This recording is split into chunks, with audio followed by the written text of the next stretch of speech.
Hey, welcome back to Check Game Sports. I'd like to say thank you to all our subscribers and all our viewers. Would you please subscribe or hit the like button or the comment for us? It'll do us a lot of justice. I'm here today with your boy Alvin Williams.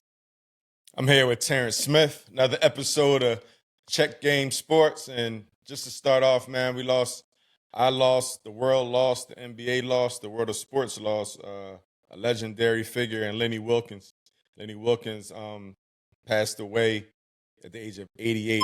And in fact, he did so much for the game of basketball and sports and our time. And he did so much for me. He did so much for me being my coach for the Toronto Raptors, where my career was hanging on, man. And he came in luckily and showed a lot of confidence in me, man. And more than just playing, he was a coach that, in the locker room, he would share books with me, he would share stories with me.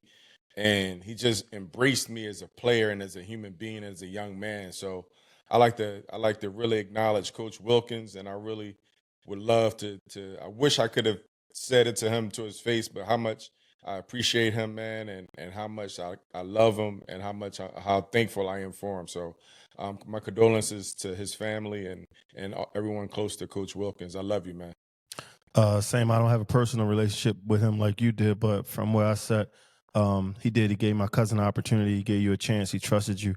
And so for that alone, I began to like him. And his basketball career and his acknowledgments through basketball, we all aware of that. But on a personal note, the way he took care of my family, that's the kind of way I felt towards him, of like, damn, he's showing love for my cousin. So I really had a lot of love for Lenny Wilkins. And that's just personal more than basketball. Basketball, I think we all like him. And he's a winning coach. He know how to get the guys to work for him. All the guys play hard for him. And shout out to him and condolences to his family, man. Much respect. And he had a great career, and I'm glad we got to be a part of his life for a while too, man. So shout out to Coach, man. Yeah, for sure. I wanted to shift gears, and I wanted to talk to you about the Spurs. They got De'Aaron Fox back, and he had 24 points. He looked good out there. He fast. I mean, you can't see too much in one day, or you can't see it all in one game. But he's a pretty good basketball player, and I think he's going to take some of this pressure that's on Wemby. And it's crazy because the guys around Wemby are playing good too, but hopefully Fox is another level player and can get things in gear for them. What you got, Al? I laugh at you, man, because you're the hardest critic. And I know you're the coolest dude. He's a pretty good player. He's a hell of a player. De'Aaron Fox, you're still talking about one of the guys from baseline to baseline, probably one of the fastest dudes in the NBA that can push the tempo. And we're going to see he's going to open it up for Wemby so much, because now you're starting to see teams, they crowd him a little bit more. They're being a little more physical with him, put smaller, stronger bodies on him to try to get their leverage and get under Wemby and just make him uncomfortable. So he's going to have to adjust. But with De'Aaron Fox, as well as you said, those other players, Vassell, Castle, the young fella, Dylan, they pretty good. They coming, and Dylan Harper is hurt, but he'll be back. But De'Aaron Fox, with his credibility, his all-star status, his veteran leadership, and his ability to get a bucket, he's going to alleviate so much pressure for Wemby and the rest of those guys, and he's going to be able to push the tempo. So they're going to be a more versatile team, and I see them turning the corner faster than I really expected. But I like the addition of Fox, and I believe he's going to be able to, again, alleviate some of that pressure, a lot of pressure off of Wemby and the rest of the guys, because he's one of those dudes. When he's healthy and he's playing his type of basketball, he's one of those guys. So I think it's going to be a great addition. I'm going to keep watching out for the Spurs with Fox in the lineup. Definitely. I wanted to change gears from that team, and let's get into there's a lot going on about Westbrook right now. And I would like for you to get your take before I get into my take, because I got some things to say. So I want to pass it to you so you can lay out your lines first. Man, it's the NBA. It's pro sports, and we've seen it. We've seen it happen. And when I'm talking about Westbrook, former MVP, he's been to the finals. He's done some historical things statistically. He's led an NBA team for years. One of the best we've seen, top 75 players of all time. But at some point, teams start to judge you in different ways. And I think when he went to the Lakers, a lot of people say him and LeBron James didn't mesh well, and it brought his stock down a bit. But if you talk to anybody after that, when you talk to the Clippers and you talk to OKC when he was there, and I don't know where he went after that. I know he was in Houston and all these different places. But even last year in Denver, he's a viable addition to a team. He brings leadership, he brings that energy, he brings credibility, he brings a style of play that can, off the bench or a starter. So it's just one of those things, Fats. Every athlete has been through it when that door starts to close a little bit. And some of the mistakes that you made when you were younger, they don't allow it. They don't stand for it as much. But it's just one of those things. Now he's with the Sacramento Kings. He's going to give Sacramento Kings a boost. Are they going to win? Who knows? But he's just at that phase of his career where people think he's expendable, and they really don't want to pay him pretty much what he wants. So they'll have him at minimum salaries. They have him in veteran contracts. So that's where he is now. But he's still a very, very talented player that can bring addition and bring value to any roster. Well, I sit in a different seat than you, Alvin. Mm-hmm. I mean, the guy's a turnover machine. I mean, he second all time in NBA turnovers. I mean, he could just get a ball away a lot. I'm not taking away from his talent. Can he play basketball? Yes. But to be a team player and to add to a team, I mean, as much as people brag and boast about his triple-double stat, acknowledge his turnovers too. Like people say, oh, you're killing him. No, if I could say he got something good about him, I should be able to say he got something bad about him. I think he turned the ball over too much. I don't want him on the team. I don't think he's a locker room guy either. I can see why they don't want him in the league, if you're asking me. Well, I mean, if you talk to any of his teammates, they love him as a teammate. They appreciate him around the league as a teammate. He's a dude that, charitable and all things that people stand for. But just in that locker room, I have to push back a bit because all his teammates say he's one of the best teammates in the locker room. He's very giving with his time, with everything, his information. So, and when you talk about the turnover stuff, you got to remember this man played, 15 years now. It's about 15. Him and LeBron going to be at the top of the joints because they didn't play it for so long. But he also came in as league not a true point guard.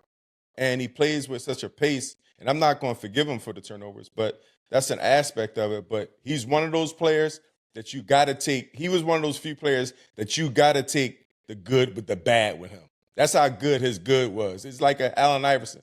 Like Allen Iverson was a bad defensive player, but you got to take the good with the bad with AI because he was such a killer on offense. And then defensively, his awareness to be that safety that can get steals and stuff. But you had to put people around him to cover up his errors. So, I hear what you're saying, but at the same time, I don't think his turnovers are the reason why teams are hesitant. But again, that's the difference between you and I, man. You're a different type of coach, and I'm a different type of coach. So I'm with you, though. Well, I'll tell you who ain't turning it over. I want to talk about my boy, the Joker, out in Denver. He averaging a triple double right now, and one MVP. I think they gave it to Joel because he begged for it, but that was supposed to be Joker's. Come on, Fats. Come on, man. Come on, man. You talking about man beg for the MVP? He did, man. I didn't like that, yo. Man. He cried for that, John. He cried for it, and he didn't play better than the Joker. So that's how I feel that was Joker's MVP. But what I'm saying to you right now, he's starting off averaging a triple-double this season. And just give him a little bit of our time. What you got on the Joker, man? Yeah, bad boy. He's somebody that he can control a game. This new wave of a game, he plays at his own pace. He has a high IQ. They put the pieces around him.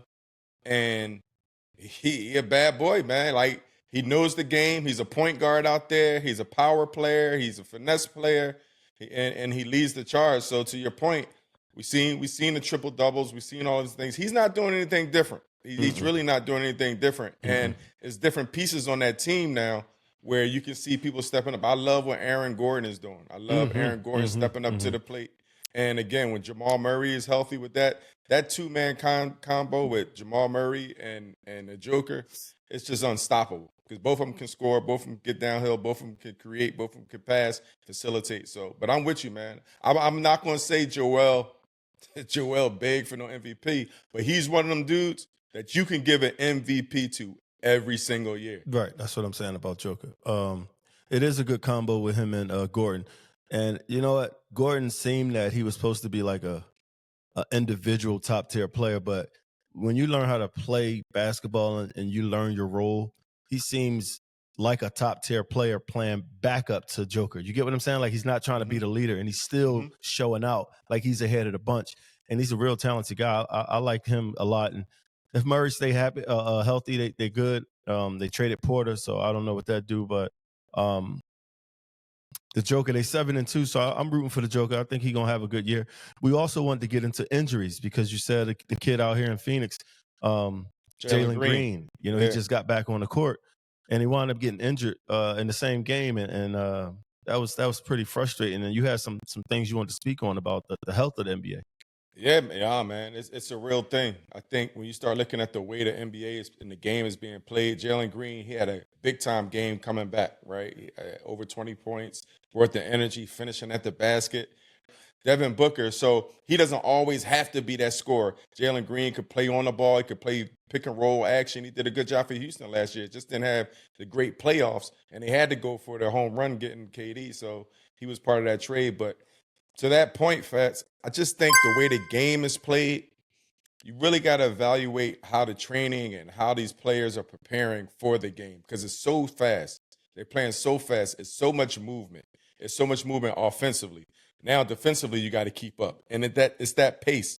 It's that constant pace that a lot of players are going to have these soft tissue injuries, these Achilles, these ACLs, these hamstring strains, and all these type of things that set people back. But I think it's just one of the things we should keep an eye on for the rest of the season and see how these players and how they can keep healthy and staying consistent with their minutes and their style of play.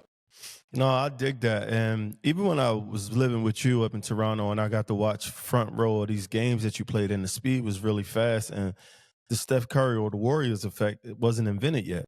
And so, like, now with that system of running, it seems a bit more dangerous out there. Like, it's a bit more of a faster racetrack, to say the least. You know what I mean? It's a little more slippery now. It's a little faster, a little stronger. So I can see what you're saying, like the preparation for the games and then to actually play in these games. It could cause injury, you know, and like you said, hamstrings and ACL, calf muscles. You know, it's just so speed. You got to stop and go, trying to chase a Stephen Curry around for a night. He said he sent a guy to a hospital.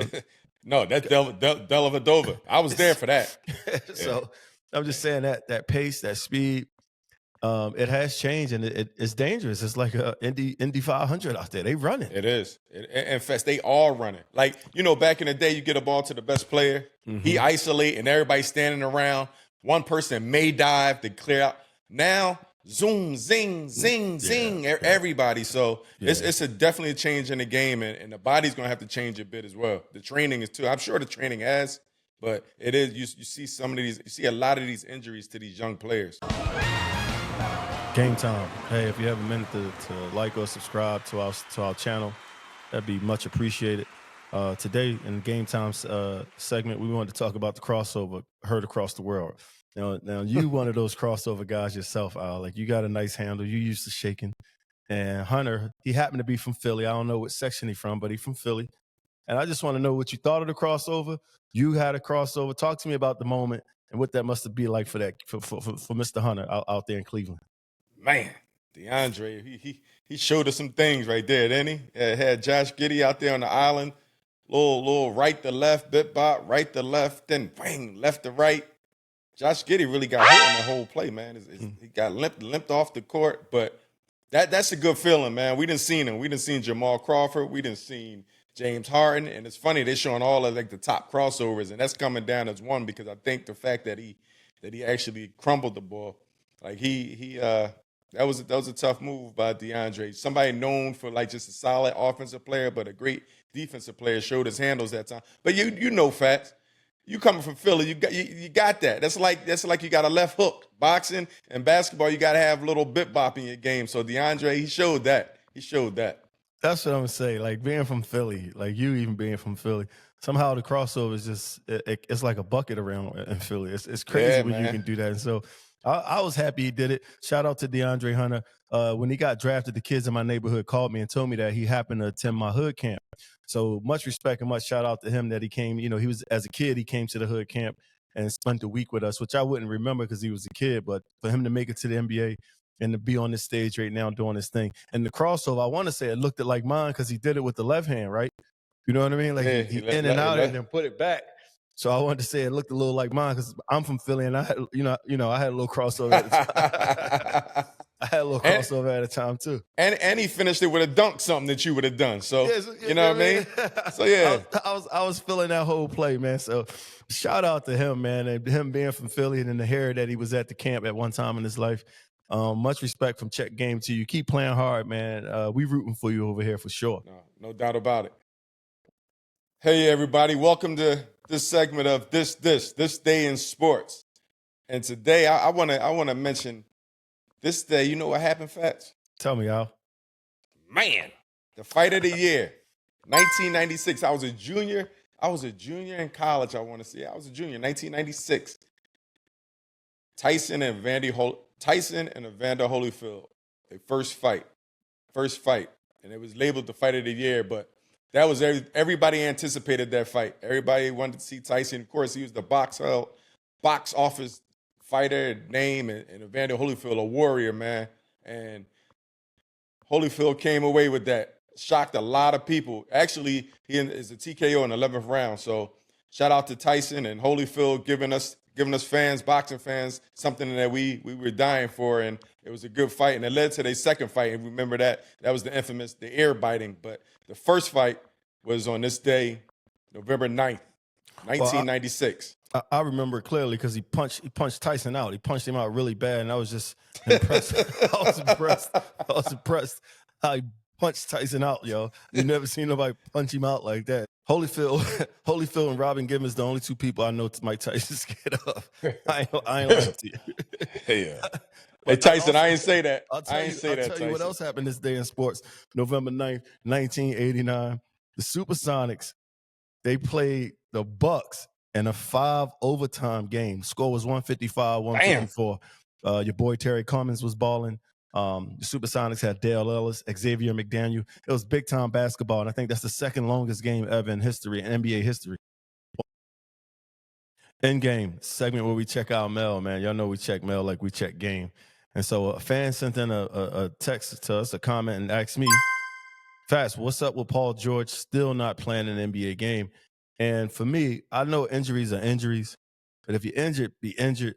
But it seems like he's on Instagram, he's on podcast, he everywhere but on the floor. And he had a whole summer to rest. And I just don't understand. Like, did he get injured in the summer? Like when he was in mild, I forget what country he was in. But did he get hurt on vacation? That's what probably happened to him. He probably got hurt on vacation. And that might have kept him out. There's no reason why he can't be playing now. Al, you a pro. You tell me what that's like when it's beginning of the season. How you not available? How you not ready, man? He hurt, man. He hurt. I think I just saw an interview with Nick Nurse talking about he entered, like he could do 5-on-5, he could do contact. So they was slow walking him back. You got to remember, man, he's not a spring chicken, and it's important to get him back for the meat of the season. It's not important to have him right now. The team is doing a very good job of holding it down. I think when he comes, he's going to bring an addition of scoring pop. Now it's just going to be what his role is, how extensive his role is going to be, and his usage rating. But you got to remember, he's not a player that's just sitting, running down the floor and going to spot up. He's a player that's going to wiggle. He's a player that's going to have to defend. He's a player that's got athleticism. So he can't come back half-assed. He got to come back fully healthy. So I'm giving him grace. I'm going to give him grace for when he come back. I just know the Philly crowd, if you got a slit throat, they want you out there playing. So, but he's learning Philly. He's learning the culture of Philly. But again, just got to be patient with him and let him continue to get all the way healthy.